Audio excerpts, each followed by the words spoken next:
నమస్తే, welcome to okay TV. ప్రస్తుతం నా ముందు పొలిటికల్ అనలిస్ట్ పశుపతి గారు ఉన్నారు. ప్రధాన అంశాలు, తెలంగాణలో నడుస్తున్న అంశాలు, బీసీ రిజర్వేషన్ ఒక పక్క, ఇంకో పక్క కవిత హాట్ టాపిక్స్, అలాగే మొన్నటి వరకు కూడా గ్లోబల్ సమిట్ పేరు మీద 2 రోజుల పాటు ప్రజాధనం ఉపయోగించుకుని ఇన్వెస్ట్మెంట్స్ పేరు మీద ఎంఓఈస్, కేవలం ఎంఓఈస్ బూటకంగా చూపించి దాదాపు 5,95,000 కోట్లు ఇన్వెస్ట్మెంట్స్ వచ్చాయంటూ కూడా ప్రభుత్వం చెప్తున్నమాట. కొంతమంది విశ్లేషకులు చెప్తుంది ఏంటంటే ఈ గ్లోబల్ సమిట్ వల్ల తెలంగాణకు వచ్చే ఉపయోగం ఏమీ లేదు, ఈ ఎంఓఈస్ వల్ల ఒరిగేది కూడా ఏమీ లేదు తెలంగాణకు అనేది కొంతమంది విశ్లేషకులు మాట్లాడుతూ ఉన్నారు. అలాగే ఈరోజు మెస్సీతో ఒక ఫుట్బాల్ మ్యాచ్ కూడా ఆడబోతున్నట్టుగా తెలుస్తూ ఉంది ముఖ్యమంత్రి గారు. వీటన్నిటి గురించి ఒకసారి క్లారిటీ తీసుకునే ప్రయత్నం చేద్దాం. నమస్తే సార్. సో ప్రధానంగా అంటే బీసీ రిజర్వేషన్ అనేది 42% ఖచ్చితంగా కావాల్సింది జనాభా దామాషి ప్రకారం అనేది. మీరేమంటారు సార్? మీరు ఏకీభవిస్తారా? 42% ఏదైతే ఇవ్వాలని పట్టుబడతా ఉన్నారు. అంటే ప్రస్తుతం తెలంగాణ రాష్ట్రంలో అధికారంలో ఉన్నటువంటి పార్టీ కామారెడ్డి డిక్లరేషన్లో 42% బీసీ రిజర్వేషన్స్ ఇస్తామన్నమాట వాస్తవం. కానీ 42% బీసీ రిజర్వేషన్స్కి ఇస్తామనే ఆలోచన ఏదైతుందో అది తప్పకుండా స్వాగతించాల్సిన విషయం. ఎందుకంటే బీసీలు కూడా 42% కంటే ఎక్కువ ఉన్నారు కాబట్టి వాళ్ళు తక్కువనే కోరుకున్నారు. అదేవిధంగా బీసీలు కూడా ఓపెన్ కేటగిరీలో కూడా ఆపర్చునిటీస్ పొందుతున్నారు, విద్యా, ఉద్యోగం కానీ రాజకీయంగా కానీ. ఆ విషయంలో కూడా మనం ఒక అనలైజ్ చేయాలి. అయితే ఏదైతే 42% కామారెడ్డి డిక్లరేషన్లో పెట్టి దాన్ని ముస్లింలను కూడా బీసీలలో చేర్స్తామనడం అది బీసీలను బలహీన వర్గాలను మోసం చేయడమే. ఎందుకంటే వాళ్ళు they are not an eligible for the BC. So దీనికోసం బీజేపీ పార్టీ కూడా వ్యతిరేకించింది. నెక్స్ట్ అన్నిటికీ మించి ఏంటంటే కాన్స్టిట్యూషనల్ అమెండ్మెంట్ చేయకుండా ఏ రిజర్వేషన్స్ కూడా బిల్ పాస్ కాదు. అది ప్రతిపక్ష పార్టీలు చెప్పారు, మీలాంటి మీడియాలు చెప్పారు, మాలాంటి మేధావులను కూడా చెప్పారు. ఇది తప్పకుండా, ఇది తోచా తప్పకుండా ఇది ఫెయిల్ అవుతుంది అని అన్నాను. అదే జరిగింది. ఇవాళ సుప్రీంకోర్టులో వెళ్ళినా, హైకోర్టు, ఆనరబుల్ హైకోర్టులో వెళ్ళినా అదే జరిగింది. అంటే విద్యా ఉద్యోగాలలో ఏబిసిడి కేటగిరీ ఎలా ఉందో రాజకీయాలలో కూడా ఏబిసిడి కేటగిరీ లేకపోవడమే దీన్ని డిస్క్వాలిఫై అవుతుందని ఆ రోజు చెప్పాను, ఈ రోజు చెప్తున్నాను. అంటే ఒక చిత్తశుద్ధి లేని గణాంకాలను చూపించేసి దాన్ని 42% ఇస్తామని పబ్లిక్ని కొంచెం మిస్మరేజ్ చేసి ఏదో వాళ్ళ సానుభూతి పొందాలని చేసినటువంటి ప్రయత్నంలో చాలా ప్రస్ఫుటంగా కాంగ్రెస్ పార్టీ అవకాశవాదం చేసింది. బేసిక్గా ఇప్పుడు మీరు అనే దాని బాధ ఏంటంటే గణాంకాలు కూడా ఒక రకంగా మనం చూసుకుంటే అవి కూడా తప్పుల తడక అనేది కూడా తేలుతా ఉంది. 56% ఏదైతే వాళ్ళు చెప్తా ఉన్నారో 60% పైబడి బీసీలు ఉంటారు అనేది కూడా చాలా మంది బీసీ సంఘాలు మాట్లాడుతూ ఉన్నారు. అంటే బేసిక్గా దీన్ని కూడా మనం ఒక సైడ్ మనం ఆలోచించవచ్చా ఈ అంశాన్ని కూడా? అంటే ఒకటి 100% ఇప్పటికీ కూడా ఒక వ్యక్తి ఒకే ఓటు హక్కు అని అంటాం. ఇవాళ మీరు తెలంగాణ రాష్ట్రం కాదు, దేశవ్యాప్తంగా ఎక్కడున్నా కూడా డబుల్ ఓట్లు ఉన్నటువంటి సందర్భాలు ఇప్పటికీ కూడా కనిపిస్తున్నాయి మనకు. మనం ప్రత్యక్షంగా చూస్తున్నాం. అంటే పాపులేషన్లో కూడా అందరూ వాలంటరీగా కూడా పాల్గొన్నటువంటి సందర్భం లేదు. సో అక్కడ ఓకే 1% వేరియేషన్ ఏదైనా ఉంటే యాక్సెప్టబుల్. కానీ హ్యూజ్ డిఫరెన్స్ ఉన్నప్పుడు దాన్ని 100% అక్యురసీ అనేది చెప్పలేము. At the same time government కూడా 100%ను ఓపెన్ చేసి నువ్వు ఆఫీస్ ఓపెన్ చేయకుండా లేకపోతే నీకు హాస్పిటల్ పోకుండా ఉండాలని అయితే రూల్ ఏం లేదు. ఎంతో డీవియేషన్ వస్తుంది. కానీ ఎక్కడైతే బీసీ సోదరులను అసలు వాళ్ళకి లేని ఆలోచనలు వీళ్ళు సృష్టించి వాళ్ళని మిస్గైడ్ చేసేయాలనేటువంటి ప్రయత్నం. ఉదాహరణకు బీసీలకు అంటే రిజర్వేషన్స్ వ్యవస్థ 50% దాటొద్దని కాన్స్టిట్యూషనల్లో ఉంది. అంటే నాన్ 50%లో రాజకీయంగా కావచ్చు, విద్యా ఉద్యోగాలలో కావచ్చు, అది ఓపెన్ కేటగిరీలో బీసీలు, ఎస్సీలు, ఎస్టీలు కూడా వాళ్ళు క్యాప్చర్ చేస్తున్నారు, అందులో లబ్ధి పొందుతున్నారు. అంటే బీసీలకు ఎవరికి ఏ వాటా ఉంటే అన్ని ఇచ్చేస్తే ఇంకా వాటా ఎక్కడిది? అంటే కాన్స్టిట్యూషనల్ డాక్టర్ బిఆర్ అంబేద్కర్ గారి సౌజన్యంతో రాసినటువంటి కాన్స్టిట్యూషనల్ ఏంటంటే 50% రిజర్వేషన్స్ ఎందుకు దాటొద్దని రాశారు అంటే ఆ రోజుల్లో ఓపెన్ కేటగిరీలో మెరిటోరియస్ స్టూడెంట్ కానీ మెరిట్ బేసిస్ విద్యా ఉద్యోగాల్లో కూడా ఎవరు కూడా మిస్ కావద్దనే ఉద్దేశంతో వాళ్ళకు ఓపెన్ ఆపర్చునిటీ ఉండాలని చేసినటువంటి కాన్స్టిట్యూషనల్ కండిషన్ అది. సో దాన్ని వీళ్ళు అవకాశవాదం చేసుకుంటూ వీళ్ళ బాధాకరమైనటువంటి విషయం ఏంటంటే స్వపరిపాలన, స్వదేశం, మన ప్రజలు అని అనుకుంటూ 75 సంవత్సరాల సుదీర్ఘమైనటువంటి చరిత్రలో కూడా ఎస్సీలను, ఎస్టీలను, బీసీలను కులాల పేరున, మతాల పేరున విభజించి పాలించు అనే కార్యక్రమం ఏదైతుందో ఇది చాలా దౌర్భాగ్యం. అది అగ్ర కులాలకే కాదు అనగారిన వర్గాల అప్లిఫ్ట్ చేయాల్సినటువంటి బాధ్యత. కానీ అంటే ఇప్పుడు ఏదైతే స్థానిక సంస్థల్లో పార్టీ పరంగా 42% ఇస్తానన్న పార్టీ కూడా ఇప్పుడు 17%కి కుదించిన పరిస్థితి. ఈ 17% అయినా కూడా క్రమబద్ధీకరంగా అమలైంది అనుకుంటున్నారా? లేదు, అవ్వలేదు. ఎందుకంటే ఇవాళ పార్టీ ఆ రోజు కూడా అన్నాం పార్టీ పరంగా ఇస్తాము అని అన్నారు. అక్కడ కూడా ఫెయిల్యూర్ అయిపోయింది.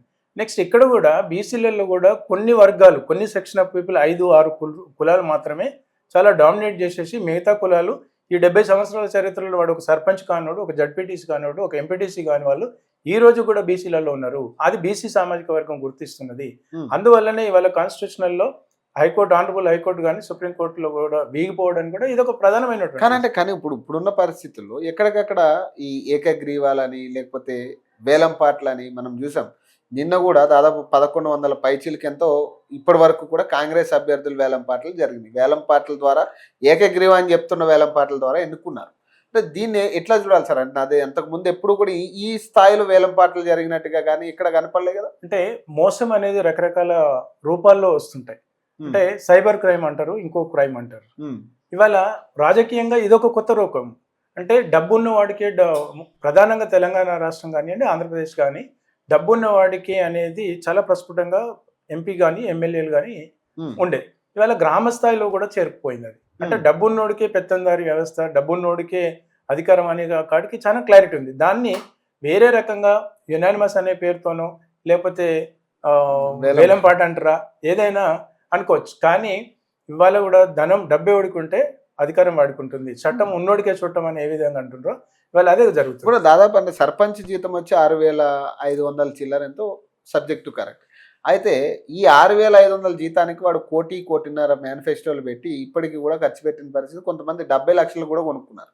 అంటే ఏం చేద్దాం అనుకున్నారు సార్? ఇప్పుడు ఇదైతే రాబడి అయితే కాదు కదా, ఎక్కడ టాలీ అవ్వట్లేదు కదా వచ్చేదా.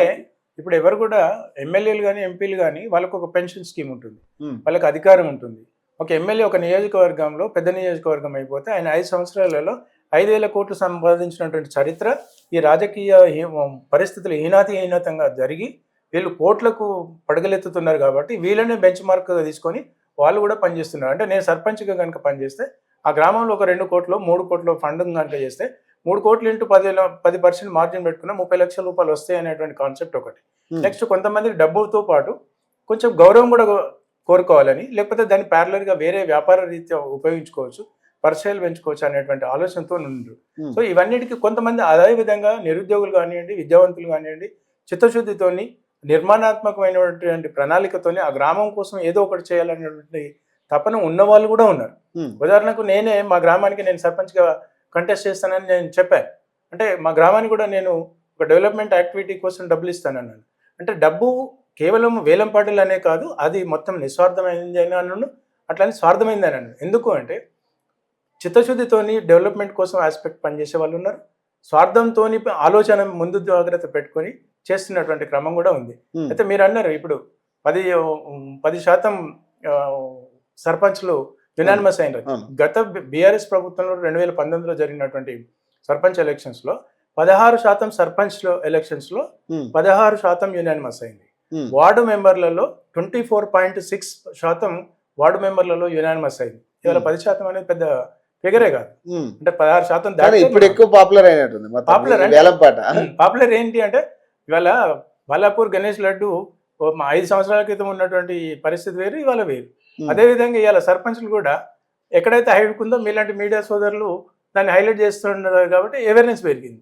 అంటే 10 సంవత్సరాల కింద ఈ మీడియా అంతా యాక్సెసిబుల్ లేదు కదా. కానీ ఇప్పుడున్న గణాంకాల ప్రకారం లేదంటే ఇప్పుడు కుల విభజన లేకపోతే ఏదైతే జనగణన చేస్తామని ఇప్పుడు సెంట్రల్ గవర్నమెంట్ అనౌన్స్ చేయడం జరిగింది. ఈ జనగణన కూడా ఇప్పట్లో అయినట్టుగా కనపడట్లేదు. ఇప్పట్లో ఈ కనుసైగల్లో కూడా ఎక్కడ కనపడే పరిస్థితి లేదు. 2028లో కూడా ఏదైతే నియోజకవర్గ పునర్విభజన జరిగే పరిస్థితి లేనట్టుగానే తేల్చి చెప్పింది. సో దీన్ని ఎట్లా చూడాలి సార్? ఇప్పుడు అంటే ఇంకా కులగణన అనేది ఇంకా ఒక ఆశలాగే మిగిలిపోతుందా బీసీలకి? అంటే కులగణనే ఇప్పుడు కేంద్ర ప్రభుత్వం తీసుకున్నటువంటి నిర్ణయాన్ని ఫస్ట్ స్వాగతించుదాం. కులగణనతో కాకుండా ఆర్థిక స్థితిగతులు కూడా తెలుసుకోవాల్సిన బాధ్యత ఉంది.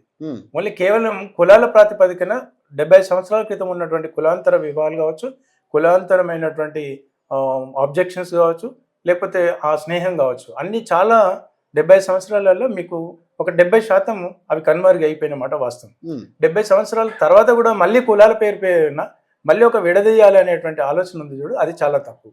కులాలలో వెనుకబడిన కులాలు, దళితులు, లేకపోతే ఎస్సీ ఎస్టీలు ఇలాంటి వాళ్ళు ఉంటారు కదా, ఈ వీటిలో కూడా డబ్బు సంపాదించారు కదా, ఆ ఆర్థిక సంపన్నులు ఎవరో వాళ్ళని కూడా ఎలివేట్ చేయాలి, వాళ్ళని కూడా ఐడెంటిఫై చేసినప్పుడే అణగారిన వర్గాలు అట్టడుగు స్థాయిలో ఉన్నటువంటి వాళ్ళు అప్లిఫ్ట్ అయ్యే అవకాశం ఉంటుంది.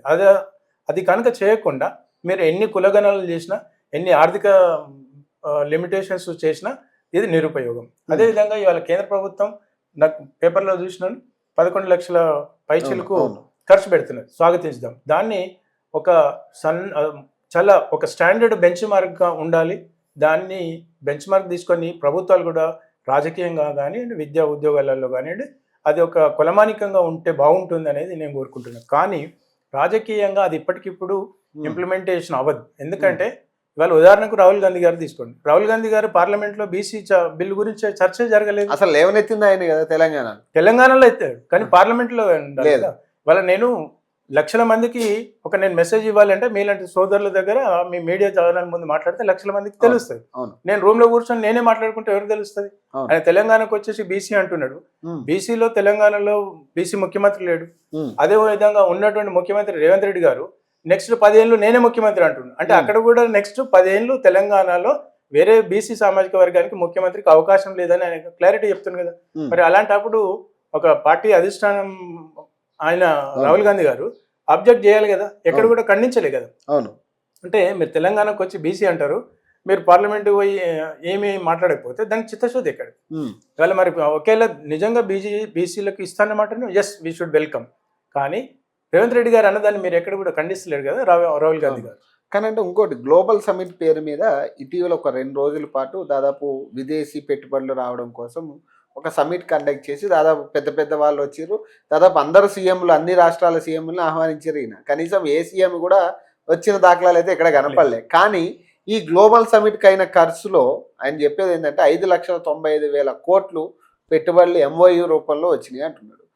మీరేం చెప్తారు సార్? అంటే ఈ గ్లోబల్ సమిట్ కానీ లేదా ఈరోజు ఫుట్బాల్ మ్యాచ్ కానీ ఎంతవరకు అవసరం ఇప్పుడున్న తెలంగాణ ప్రజలకి? గ్లోబల్ సమ్మిట్ అంటే 100% సక్సెస్ కాకపోయినా ఒక ప్రయత్నం తప్పు కాదు. అది ఏ ప్రభుత్వం ఉన్నా ఏ పార్టీలు చేసినా. కానీ వాళ్ళ మీకు చిన్న ఉదాహరణ ఇస్తాను.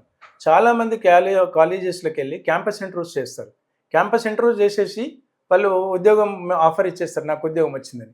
అక్కడ ఇంజనీరింగ్ అయిపోయిన తర్వాత వాడికి ఉద్యోగం ఇచ్చినటువంటి దాఖలాలు లేనటువంటి కంపెనీలు ఎన్నో కోకోళ్ళు. మీరు ఒక క్యాంపస్కి వెళ్ళిపోయి 500 మందికి చేస్తే 50 మంది కూడా ఉద్యోగం ఇవ్వలేనటువంటి పరిస్థితి. మరి వాళ్ళు కూడా సెలెక్షన్ చేశారు, చెప్పారు. ఇవాళ కూడా ఈ MOUలు కూడా అంతే. MOU ఏముంటుంది, వాళ్ళు ఏ పెట్టుబడిదారి అయినా వాళ్ళు కామా పోలీస్ స్టాఫ్లు చాలా జాగ్రత్త రాసుకుంటారు.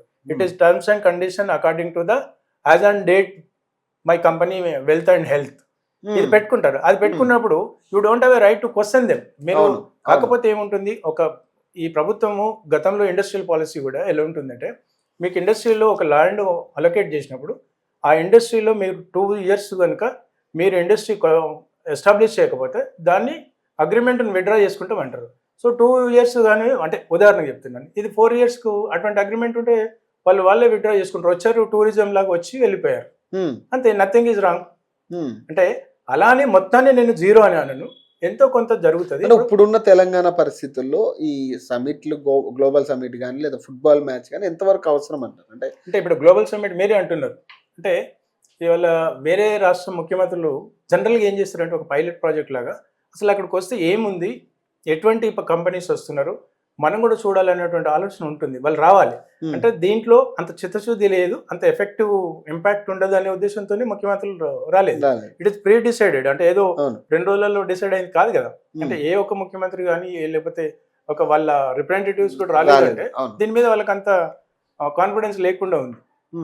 అదేవిధంగా ఇప్పుడు ఫుట్బాల్ అంటున్నారు. ఫుట్బాల్ అనే విషయానికి వచ్చినప్పుడు ప్రపంచంలో ఫుట్బాల్ అనేది హైయెస్ట్ ఫ్యాన్ ఫాలోవర్స్ ఉన్నటువంటి ఫుట్బాల్.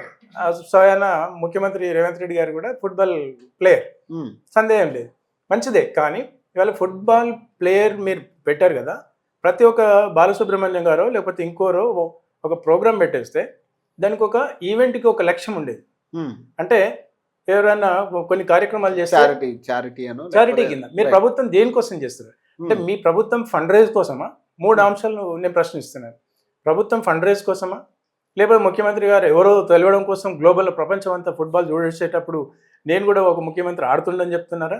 లేకపోతే మీరు ఆధారాలు లేని, ఆచరణ లేని, లేకపోతే చేసేస్తే దానికి పెద్దగా ఏమి ఉండదు. అంటే మీరు ఇవాళ ఫండ్ రైజ్ కోసమే చేస్తున్నట్టుగా అనిపిస్తుంది. ఇవాళ మెస్సీ వస్తున్నారు, 100 ఫోటోలు దిగాలి, అంత ఫోటోలో దిగడానికే పర్మిషన్, ఒక ఫోటోకు 10 లక్షలు. 10 లక్షలు మరి 10 లక్షలు మెస్సీకి ఇస్తారా, ప్రభుత్వం అకౌంట్లో వేస్తారా, ఉమ్. లేకపోతే ఆ ప్రజల ఈవెంట్ అకౌంట్లోకి తీసుకున్న వాళ్ళే ఇస్తారా? ఉమ్. అంటే 10 కోట్లతోని వాళ్ళు 5,000 మంది పోలీసులు అవును వాళ్ళు అక్కడ ఉంటున్నారు. అవును. అంటే వాళ్ళు నిన్న మొన్న రేపు మళ్ళీ తప్పదు ఇక. డిస్బర్స్ అంతా ఉంటుంది. అంటే 5,000 మంది పోలీస్ యంత్రాంగంగా అక్కడ పనిచేస్తున్నట్టే ప్రభుత్వ వ్యవస్థను అక్కడ మీరు అవును ఎస్టాబ్లిష్ చేసినారు కదా. అవును అఫ్ కోర్స్. కానీ నేను ఏమంటున్నాను, ఇవాళ ప్రభుత్వం అకౌంట్లోకి వెళ్తాయా లేకపోతే ప్రజలకు వేస్తారా, ఏ చారిటీకి వేస్తారనేది మీకు క్లారిటీ ఇవ్వాలి కదా ప్రభుత్వం. ఉమ్. అంటే బేసిక్గా ఒక చారిటీయో లేకపోతే దీని ద్వారా ఏం చేయాలనుకుంటున్నారని అంతే చెప్పాలి కదా. కానీ ఇప్పుడు మెస్సీని తెలంగాణ బ్రాండ్ అంబాసిడర్ లేదా తెలంగాణ ఫుట్బాల్ బ్రాండ్ అంబాసిడర్ గా పెట్టాలనే ఆలోచన వస్తా ఉంది. మరి ఏం చెప్తారు దీనికి? అంటే ఇప్పుడు తెలంగాణకి మెస్సీ స్వయాన ఇప్పుడు ఒకటండి, రేవంత్ రెడ్డి గారు ఫుట్బాల్ ప్లేయరు, ఉమ్, ఆయన కూడా ప్రతి ఒక్కరికి ఒక మ్యూజిక్ డైరెక్టర్ ఫేవరెట్ ఉంటాడు, ఒక సినిమా యాక్టర్ ఉంటాడు. ఉమ్, ఈయన కూడా Messi fan follower Revanth Reddy గారేమో. అందుకోసం ఈ అధికారాన్ని ఇట్లా అడ్డం పెట్టుకొని వాళ్ళు ఆయన నేను ఆడుకుంటాం, ఆయన నేను వేదిక పైన ప్రపంచ పటంలో టీవీలలో కోట్లాది మంది వీక్షకుల మధ్య మేమిద్దరం ఫ్యాన్ ఫాలోవర్స్ ఇక్కడ తిరుగుతున్నామని చూపించుకోవడానికి ఇది ఒక ప్రధాన వేదిక కావచ్చు కదా. ఉమ్.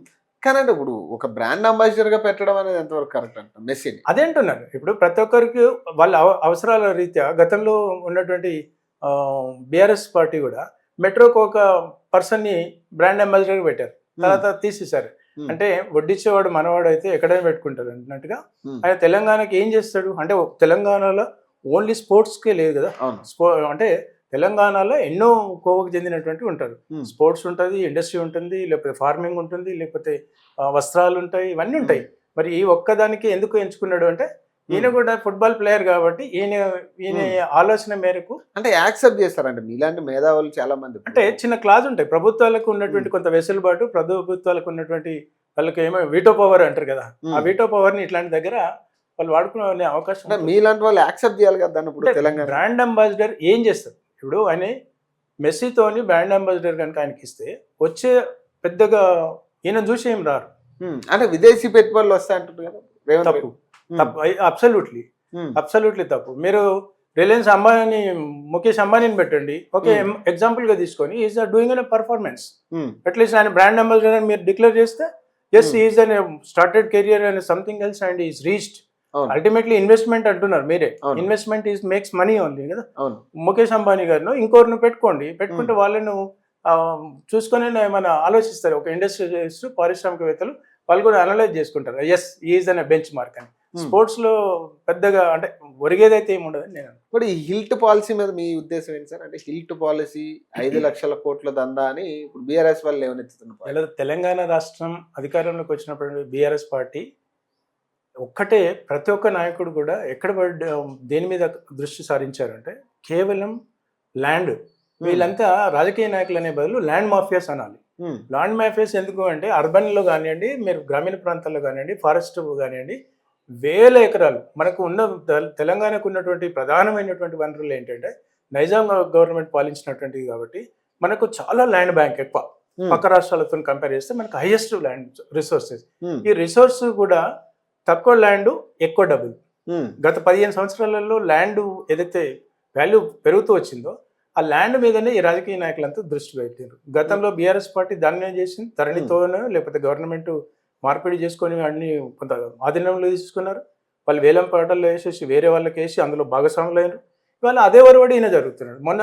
మొన్న హైదరాబాద్ సెంట్రల్ యూనివర్సిటీకి దాన్ని మొత్తం ఫారెస్ట్ ను మొత్తం కొట్టేసి లేకపోతే వందల ఎకరాలు అమ్మేస్తున్నారు. మొన్న వేలం పాటలు వేస్తున్నారు, నియోపోలిస్ దగ్గర వేశారు.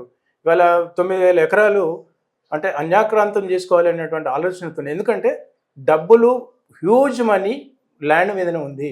అందుకోసం వీళ్ళు ప్రతి పాలసీ వెనుక ఒక స్వార్థపూరితమైనటువంటి 5 లక్షల కోట్ల స్కామ్ దందా అని ఏదైతే బీఆర్ఎస్ వాళ్ళు చెప్తున్నారు, ఇది వాస్తవంగా ఉంటది అంత 5 లక్షల కోట్ల ల్యాండ్ 9,500 ఎకరాలు. ఇప్పుడు మీరు నియోపోలిస్ తీసుకోండి, 173 కోట్ల రూపాయలు ఒక ఎకరం. అంటే 9,300 ఎకరాల ల్యాండ్ ను మీరు గోల్మాల్ చేద్దామని ఆలోచిస్తున్నారు. అంటే సరే 5 లక్షలు కాకపోయినా 2 లక్షలు ఉన్న హ్యూజ్ మనీనే కదా. అవును, ప్రతిపక్ష పార్టీలు కాబట్టి కొండంత చూపిస్తారు, అవును, కాదనలేదు. కానీ 5.5 లక్షల కోట్లు అనే బదులు కనీసం 2 లక్షల కోట్లు. ఇప్పుడు అక్కడ ఉన్న ఇండస్ట్రియలిస్టులు కూడా చాలా మంది మాట్లాడుతూ ఉన్నారు, రోజు పేపర్లో కూడా పడింది. వాళ్ళు ఏం చెప్తా ఉన్నారు, ఆల్రెడీ రన్నింగ్ లో ఉన్న మా కాన్సెప్ట్ మాకు ఏదైతే ఇండస్ట్రీస్ ఉన్నాయో దీని మీద మాకు లాస్ తప్పితే ఉపయోగం ఏం లేదు, దానివల్ల ఏదైతే 5 లక్షల కోట్ల స్కామ్ జరుగుతుంది అంటున్నారో ఇది అవాస్తవం అని చెప్తా ఉన్నారు. అలాగే ఏదైతే మూతపడ్డ కంపెనీలు ఉన్నాయో వాటికి ఇది లాభం, ఎందుకంటే వాళ్ళు ఇక్కడ అమ్ముకుని వేరే చోట మళ్ళీ వాళ్ళు కొనుక్కోవచ్చు కాబట్టి వాళ్ళకి లాభం, కానీ మాకు లాభం లేదు అంటున్నారు వాళ్ళు. ఓకే, అంటే ఇండస్ట్రియల్ కాంట్రాక్ట్ ఎలా ఉంటుందంటే ఏదైతే ఇండస్ట్రీకి అలొకేషన్ ఉంటుంది, అంటే మాకు కూడా తెలిసిన వాళ్ళు ఉన్నారు. రోషయ్య గారు ముఖ్యమంత్రిగా ఉన్నప్పుడు కొంత ఇండస్ట్రియల్ ల్యాండ్ అక్విజిషన్ చేసినప్పుడు వాళ్ళకు ఒక టర్మ్స్ అండ్ కండిషన్స్ ఉంటాయి. వీళ్ళు ఏదైతే ఇండస్ట్రీ కోసం ఇచ్చారో ఆ ఇండస్ట్రీ తప్పకుండా ఆ సమయం లోపల పెట్టాలి, అమ్ముకోవడానికి వీలు లేదు, transferable but cannot be sale. So ఈ క్లాజ్లో అందుకే అంటున్నాను, డబ్బులు ఉన్నోడికి ధనవంతుడికి చట్టం చుట్టం లాగా ఇందులో ఉన్నటువంటి ప్రతి వెసులుబాటును ప్రతి ఒక్క పారిశ్రామికవేత్త అటు ప్రభుత్వాలు ఏంటండి, ప్రభుత్వాలు అల్టిమేట్గా పరిశ్రమలు జరపాలి, పరిశ్రమల ద్వారానే డబ్బులు వస్తాయి. సో వీళ్ళే సృష్టిస్తారు, వీళ్ళే మొత్తం స్మాష్ చేస్తారు. అంటే రాజకీయ పార్టీలు అవసరం కొద్దీ సృష్టిస్తారు, అవసరం తీరిన తర్వాత వాళ్ళను బొందబెడతారు. సో ఇది కూడా ఆర్థిక నేరగాళ్ళు రాజకీయ నాయకుల ముసుగులో ఉంటారు కాబట్టి ఇది జరుగుతుంది తప్పకుండా. సార్ ఫైనల్గా ఒకటే పాయింట్ సార్, ఇప్పుడు కవిత బయటకు వచ్చి మాట్లాడుతూ ఈ రోజు కూడా ఆమె కొన్ని విమర్శలు చేస్తూ ఉంది. ఆమె ఏం చెప్తా ఉంది, ఏదైతే 2014 నాటి నుంచి జరిగిన దందాలు ఉన్నాయో, అక్రమాలు ఉన్నాయో వాటన్నిటిని కూడా నేను ముఖ్యమంత్రి అయితే బయట పెడతా అంటున్నాను. అన్ని చిట్టాలు నా దగ్గర ఉన్నాయి. 2014 అంటే కేసీఆరే ముఖ్యమంత్రి, అప్పుడు అక్కడి నుంచే స్టార్ట్ చేస్తున్నాము. మరి ఏం చెప్తారు దీనికంటే? బేసిక్ అందులోంచి బయటకు వచ్చిన ఆమె ఎంతైనా ఈమె చెప్పే మాటల్ని నమ్మడానికి కూడా లేదు, అనడానికి లేదు, నమ్మాలి, ఖచ్చితంగా నమ్మాలి వీటి, ఎందుకంటే అందులోంచి బయటకు వచ్చిన వ్యక్తే కాబట్టి. మరి ఏం చెప్తారు ఈ రోజు మాట్లాడుతుంది కదా? అంటే ఒక పోలీసు వ్యవస్థ లేకపోతే న్యాయ వ్యవస్థ ముందు దొంగతనాన్ని కాపాడినోడు ఇద్దరు ముద్దాయిలే, ఇద్దరు నేరస్తులే. అంటే ఇప్పటి వరకు 2014 నుండి ఇప్పటి వరకు జరిగినటువంటి తప్పులు నీ దగ్గర తెలిసి నువ్వు డిస్క్లోజ్ చేయాలంటే ప్రజలకు నువ్వు జవాబుదారితనము, ప్రజల ముందు నువ్వు ఫెయిల్ అయినావు. నెక్స్ట్ న్యాయ వ్యవస్థ ముందు కూడా నువ్వు భాగస్వామి. అంటే నీకు తెలుసు అని అంటున్నావు కదా, తెలుసు అని అన్నప్పుడు అంటే నువ్వు చాలా అత్యంత సన్నిహితంగా ఉంటేనే కదా నీకు తెలుసు. సో అది ప్రజానికం నేను నమ్మట్లేదు. ఎందుకంటే 10 సంవత్సరాల తర్వాత నువ్వు విమర్శించేసి అది కూడా పార్టీ నుండి సస్పెండ్ అయిపోయిన తర్వాత మీ ఆర్థిక లావాదేవీల కూర్పు సరిగా లేనప్పుడు, రాజకీయ మార్పిడులు సరిగా లేనప్పుడు చెప్తున్నారు. ఒకవేళ మీరు 10 సంవత్సరాలు కాదు 2 సంవత్సరాల తర్వాతనే ఒక 5 సంవత్సరాలు అధికారం బీఆర్ఎస్ పార్టీ అధికారంలో ఉన్నప్పుడు ఒక 5 సంవత్సరాల ముందు 3 సంవత్సరాల ముందు మీరు ఈ గొంతు అప్పుడు వినిపిస్తే మీ పైన ప్రజలకు అభిమానం ఉండేది, మీ నిబద్ధతను శంకించకుండా మీ నిబద్ధత పారదర్శకంగా ఉంటుందని ప్రజలు కూడా స్వాగతించేవాళ్ళు, ప్రజలు కూడా అభిమానించేవాళ్ళు, ఆదరించేవాళ్ళు. ఇవాళ మీరు పార్టీ నుండి వెళ్ళిపోయిన తర్వాత ఉంది అని అంటున్నారు. ఉంది అంటే మీరు కూడా భాగస్వాములే, మీ చిట్టా కూడా వాళ్ళ దగ్గర ఉంటుంది, వాళ్ళ చిట్టా. ఇప్పుడు నమ్మరా కవితను నమ్మరంటారా? ఇప్పుడు తెలంగాణ జాగృతి పేరు మీద నమ్మరు. జనం బాట కార్యక్రమం కానీ జనం బాటకు వచ్చే స్పందన ఏముందండి? ఆ జనం బాట స్పందన ఇంకో 3 నెలల తర్వాత చూడండి, మీ మీడియా సోదరులు మీరే కవరేజ్ చేస్తారు కదా, 3 నెలల తర్వాత ఏమి అంటే గ్రాఫ్ తగ్గిపోతుంటాయి. ఇప్పుడు ఫోన్ ట్యాపింగ్ మీద కూడా ఒక అంశం లేవనెత్తింది. దీన్ని మాట్లాడి క్లోజ్ చేద్దాం. ఫోన్ ట్యాపింగ్ మీద కూడా సొంత అల్లుడి ఫోన్ కూడా ట్యాప్ చేసిరు ఆ టైంలో అని ఆమె ఒక పాయింట్ లేవనెత్తింది. ఇటీవల ప్రభాకర్ రావు గారు కూడా రిమాండ్లోకి వెళ్ళారు ఆయన మొన్న. సో మీరు ఏం చెప్తారు? ఆయన దగ్గర దాదాపు 5 క్లౌడ్స్ని తీసుకున్న పరిస్థితి, హ్యాండ్ ఓవర్ చేసుకున్న పరిస్థితి, ఏం చెప్తారు సార్? మీరే అంటున్నారు, కవిత గారే అంటున్నారు. ఏమంటున్నారు? సొంత అల్లుడిని కూడా మొబైల్ ట్యాప్ చేస్తారా అంటున్నారు. అంటే సొంత అల్లుడిని ఎగ్జిబిషన్ చేయాలని చట్టంలో ఉందా? అంటే నువ్వు సొంత బిడ్డను, సొంత అల్లుడిని లేకపోతే వేరే వాళ్ళని ఎగ్జిబిషన్ చేయమని నువ్వే అంటున్నావు కదా. అంటే రేపు భవిష్యత్తులో నువ్వేం చెప్పదలుచుకుంటే మిగతా ఫోన్లు హ్యాక్ అయినా పర్లేదు, అదే కదా. అంటే నీ స్వార్థం ఇక్కడే తెలుస్తుంది కదా. ఈ స్వార్థాన్ని ఇటువంటి స్టేట్మెంట్స్ వల్లనే ఆవిడ ప్రజల్లో కానీ మీడియా ముందు కానీ చులకన అవుతుంది. అంటే మీరు హ్యాక్ అయింది అనేది ఏదైతే ఫోన్ ట్యాపింగ్ అవుతుంది, తర్వాత చట్టం తీసుకుంటుంది. ఫోన్ ట్యాప్ అయింది అనేది వాస్తవమే 100%. ఆ ఫోన్ ట్యాపింగ్ ఇవాళ కూడా ఒక కొలిక్కి ఎందుకు రావట్లేదంటే ప్రతిపక్షాల పార్టీలు కూడా అందులో ఉన్నాయి. వీళ్ళు నిండా మునిగే రోజు ఇదే రేవంత్ రెడ్డి గారిని కూడా అందులో కొంత భాగస్వామ్యం ఉంటాడు. అప్పటిదాకా ఇంతే ఉంటుంది. అంటే కేసీఆర్ కేటీఆర్ అరెస్ట్ అనేది అరెస్ట్ అంటారు. అరెస్ట్ ఏమైందండి? గతంలో పక్క రాష్ట్రంలో ఉన్నటువంటి కరుణానిధి గారి డాక్టర్ ఏమైంది, లల్లూ ప్రసాద్ యాదవ్ ఏమైండు, లేకపోతే మొన్న ముఖ్యమంత్రి ఉన్నటువంటి ఢిల్లీ కేజ్రీవాల్ గారు ఏమయ్యారు, కవిత గారు ఏమయ్యారు, ఏమవుతుంది? అందుకే మళ్ళీ అంటున్నాను, సారీ టు యూస్. ఎందుకంటే హానరబుల్ సుప్రీంకోర్టు కూడా దీన్ని నేను చాలాసార్లు రిపీట్ చేస్తున్నాను. చట్టం ఉన్నవాడికే చుట్టం అవుతుంది. దీంట్లో మీరు వెసులుబాటు పెట్టేసి పక్కకున్నటువంటి జగన్మోహన్ రెడ్డి ఉమ్, ఏం చేస్తున్నారు? దాన్ని ఒక 25 సంవత్సరాలు, 30 సంవత్సరాలు, 10 సంవత్సరాలు డ్రాగన్ చేస్తే ఆ చట్టాలు ఇచ్చే తీర్పు లోపల కొంతమంది చచ్చిపోతున్నారు. అవును. దానివల్ల ఉపయోగం ఏముంది? నిరుపయోగం కదా. దర్జాగా ఉంటుంది. వీళ్ళు జైలుకు పోతున్నారు. జైలు పోయిన తర్వాత అన్ని విలాసవంతమైనటువంటి జీవితాన్ని జైళ్ళలో పొందుతున్నారు, అధికారికంగా అనధికారికంగా. అవును. సో ఏం జరగదు. రైట్. సో ఇది పరిస్థితి. సో పశుపతి గారితో ఇది ఇంటర్వ్యూ. సో మరిన్ని అప్డేట్స్ కోసం చూస్తూనే ఉండండి. ఓకే.